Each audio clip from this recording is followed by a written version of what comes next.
किमेत्सु no याइबा means demon slayer 2019 का सबसे ज्यादा पॉपुलर एनिमे मात्र 26 एपिसोड के दम पे 2020 में सबसे ज्यादा popular anime movie demon slayer the Mugen train के कारण और साथ ही साथ इसका मांगा ने तो एक बार वन पीस का रिकॉर्ड को भी ब्रेक कर दिया था। इतने सारे रिकॉर्ड को ब्रेक करने के बाद finally demon slayer means Kimetsu no Yaiba का सीजन 2 आने वाला है, या फिर मैं जब तक ये वीडियो डालूंगा तब तक तो वह आ भी चुका होगा। हाल ही में एक न्यूज कंफर्म हुआ था कि डीमन स्लेयर सीजन 2 में हम सभी लोगों को मुगेन ट्रेन का भी आर्क दिखाया जाएगा। कुछ ऐसे हिडन सीन सब दिखाए जाएंगे जो हम लोग को मूवी में नहीं दिखाए गए थे, और ये चीजें सारे के सारे मांगा रीडर्स बहुत ही ज्यादा एक्साइटेड है। लेकिन आज के इस वाली वीडियो में हम सभी लोग बस एंटरटेनमेंट डिस्ट्रिक्ट आर्क के ऊपर ही बात करने वाले हैं। और हाँ गाइस, जैसे कि तुम सभी लोगों को पता होगा कि इस वाली वीडियो में भरपूर स्पॉयलर्स है। हम लोगों ने अपना पूरा ट्राई किया कि जितना हम लोग इस वीडियो में स्पॉयलर डाल सकते हैं सो डाले, कूट के डाले और भर भर के डाले। और by the way thank you Riders इस वीडियो में अपने बहुमूल्य समय और साथ ही साथ अपने बहुमूल्य आवाज देने के लिए।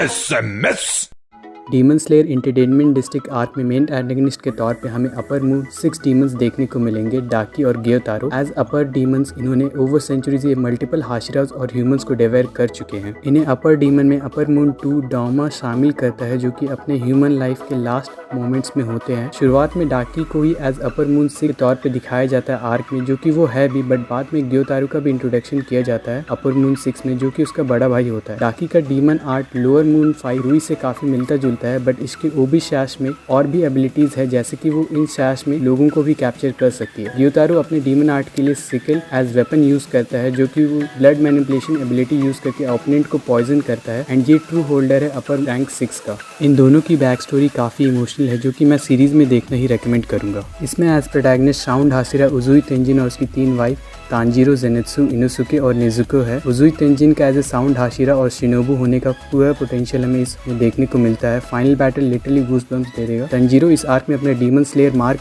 अनलॉक करेगा। जेनेत्सु का जो थंडर ब्रीदिंग फर्स्ट फॉर्म का गॉड स्पीड मूव है, जिसका एक अटैक ही काफी होता है सामने वाले डीमन के लिए।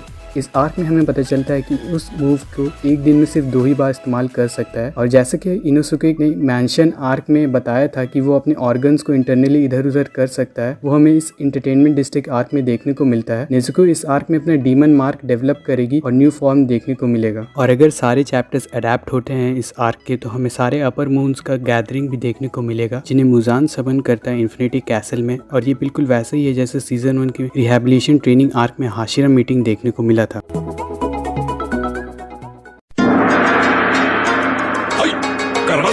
SMS एक्सप्लेनेशन चालू करने से पहले मैं तुम सभी लोगों को उन कैरेक्टर्स के बारे में कुछ बता देना चाहूंगा जिसे एंटरटेनमेंट डिस्ट्रिक्ट आर्क में बहुत ज्यादा हाईलाइट किया गया है। सबसे पहला यूजी तेंजन, क्योंकि गैस एक साउंड हासिल है और एंटरटेनमेंट डिस्ट्रिक्ट आर्क में वन ऑफ मेन लीड वही कर रहा है। दूसरी है नेजुको कमाडो, क्योंकि नेजुको कमाडो एंटरटेनमेंट डिस्ट्रिक्ट आर्क में अपने पूरे फुल पोटेंशियल में आ जाती है। फुल पोटेंशियल मतलब अपने पूरे फुल पावर में आ जाती है, और डाकी ने भी ये खुद कहा था कि नेजुको का पावर एक अपर मून जितना हो गया है। और साथ ही साथ जो आखिरी कैरेक्टर होगा जिसे सबसे ज्यादा हाईलाइट मिला है, तो तुम लोग गेस कर ही लियोगे, उसका नाम है तंजीरो।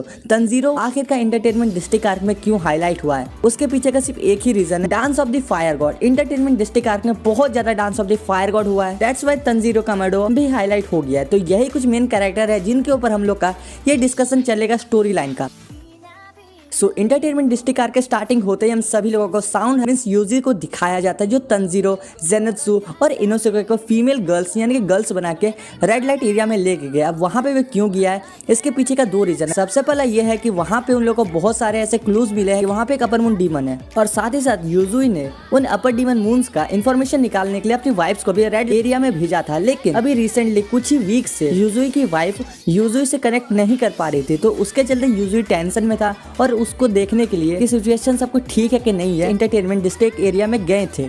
और सेम टू सेम यूजुई के प्लान के अकॉर्डिंग तंजीरो, इनोसुके और जेनेत्सु को गर्ल्स बना अलग अलग हाउसेस में बेचा जाएगा, ताकि वो लोग वहाँ से इन्फॉर्मेशन गैदर कर सके। और ठीक सेम टू सेम सीरीज में वैसा ही होता है। सबसे पहले जेनेत्सु मिलता है डाकी से। डाकी का बस आवाज सुनने के जेनेत्सु पता लगा लेता है कि ये एक अपर डीमन मून है, और डाकी भी जेनेत्सु को देख के समझ जाती है कि ये एक डीमन स्लेयर है, बट ये एक पिलर लेवल का नहीं। उस टाइम जेनेत्सु और डाकी के बीच में कोई मेजर फाइट तो नहीं होता है, बस इतना होता है कि जो डाकी होती है वो जेनेत्सु को एक स्लैप या फिर एक पंच मारती है सीधा फेस में। लेकिन उस टाइम अपना जेनेत्सु भाई थोड़ा सा दिमाग लगा के डाकी से उस टाइम नहीं लड़ते हैं और मामला उसी टाइम ठंडा हो जाता है। वहीं दूसरी तरफ ये इनोसुके वे हाइडआउट को खोज लेता है जहाँ पे डाकी सारे के सारे ह्यूमंस को रखे हुए। बट ये रियलिटी इज की जो वो जगह था वहाँ का एंट्रेंस बहुत ज्यादा छोटा था। मींस एक छोटा बच्चे के लिए भी वहाँ जाना बहुत मुश्किल था। लेकिन thanks to our Inosuke flexibility वे उस जगह के अंदर चल गया और उसको पता चल गया कि यही वो जगह है जहाँ पे डाकी और ग्योतारो सारे के सारे ह्यूमंस को रखते हैं। फिर कुछ चैप्टर से स्किप करें जिसमें कुछ ज्यादा खास नहीं हुआ था तो हम सभी लोगों को डाकी, तंजीरो एंड नेजुका का फाइट दिखाया जाता है और वहाँ पे तंजीरो उतना कुछ नहीं कर पाता। यहाँ अट्रैक्शन होता है नेजुका के ऊपर। नेजुका अपना फुल पोटेंशियल में आ जाती है जब डाकी नेजुका को पूरा बीच से ही काट देती है। असल में नेजुका बस डा ही करने वाली होती है, लेकिन thanks to Nezuko full potential and that horn जो ये रियली बड़ा क्यूट लगता है, जो साथ ही साथ एक सिंबल है कि नेजुका अपना फुल पोटेंशियल अवेकन कर चुकी है। उस टाइम नेजुका ने अपना पूरा फुल पोटेंशियल अवेकन कर लिया था और फाइट के दौरान डाकी ने भी खुद कहा था कि नेजुका एक अपर मून लेवल की एक डीमन हो चुकी है। इनफैक्ट गाइस वो डाकी से भी ज्यादा पावरफुल डीमन उस टाइम बन गई थी। फाइट खत्म होता है डाकी का डेथ के साथ, लेकिन डाकी उस टाइम रियली नहीं मरती है क्योंकि डाकी के पीछे एक सीक्रेट रहता है कि जब तक ग्योतारो में डाकी का भाई और डाकी का गला को एक साथ नहीं काटा जाएगा तब तक दोनों में से कोई भी नहीं मर सकते। फिर हम सभी लोगों को थोड़ा बहुत और फाइट दिखाया जाता है। हिनोकामी कागरा का बहुत अच्छी तरीके से उपयोग होता है। बीस्ट ब्रीदिंग भी अपनी पूरी चरण सीमा में थी।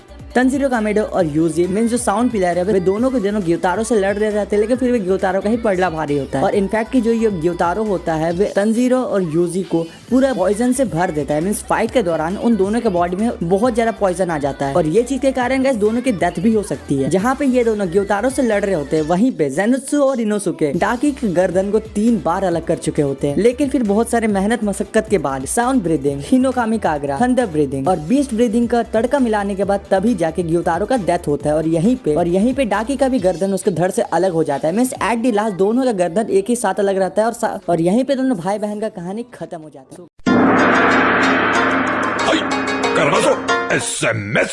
एट दी लास्ट में तुम सभी लोगों को कुछ फैक्ट्स बता के इस वीडियो का अंत करना चाहूंगा। क्या तुम सभी लोगों को पता है कि इंटरटेनमेंट डिस्ट्रिक्ट आर्क में जो ये नेजुका होती है वे अकाजा का बराबरी कर लेती है हीलिंग। ध्यान से सुनना, मैं यहाँ पे पावर का बात नहीं कर रहा हूँ, मैं बात कर रहा हूँ हीलिंग एबिलिटी का, क्योंकि डाकी ने नेजुका का पूरा स्टमक से ही उसको अलग कर दिया था। मींस ऐसा हल कर दिया, फिर भी नेजुका ने अपने आप को तुरंत ही रिकवर कर लिया। मींस 1 सेकंड भी नहीं लगा नेजुका को रिकवर करने। फैक्ट नंबर 2, क्या तुम सभी लोगों को पता है कि तंजीरो का जो ब्लैक निचिरिन स्वॉर्ड होता है वह रेड कलर में कन्वर्ट हो जाता है थैंक्स टू नेजुका।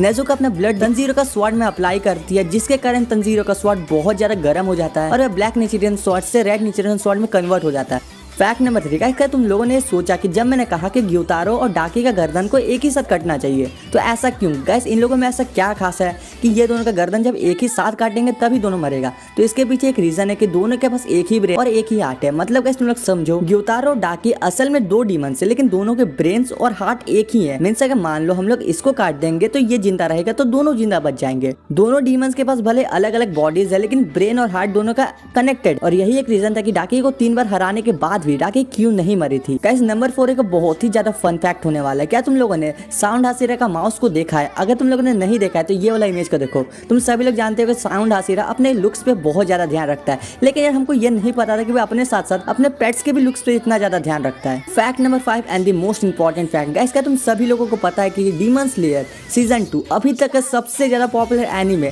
सिर्फ 1 महीना के अंदर बनने वाला है। बस तुम लोग वेट करो और देखो, मेरा ये प्रिडिक्शन चाहे जो हो जाए सही होना ही होना। So guys at the last में तो मैं तुम सभी लोगों को इतना ही कहना चाहूंगा कि बस इस वाली वीडियो में इतना ही था। मिलते तुम सभी लोगों से तब तक, लेकिन नए वाली वीडियो में डीमन स्लेयर से रिलेटेड कोई कंटेंट चाहिए तो यार इस वीडियो में सपोर्ट दिखाना, क्योंकि अगर इस वीडियो में सपोर्ट आया तो मे भी आगे भी तुम लोग ऐसे वीडियोस देखने के लिए मिल सकते हैं। सो एक die hard Demon Slayer fan तुम सभी लोगों से मिलेगा एक और नई वाली वीडियो में। तब तक ले take care, tata and bye bye.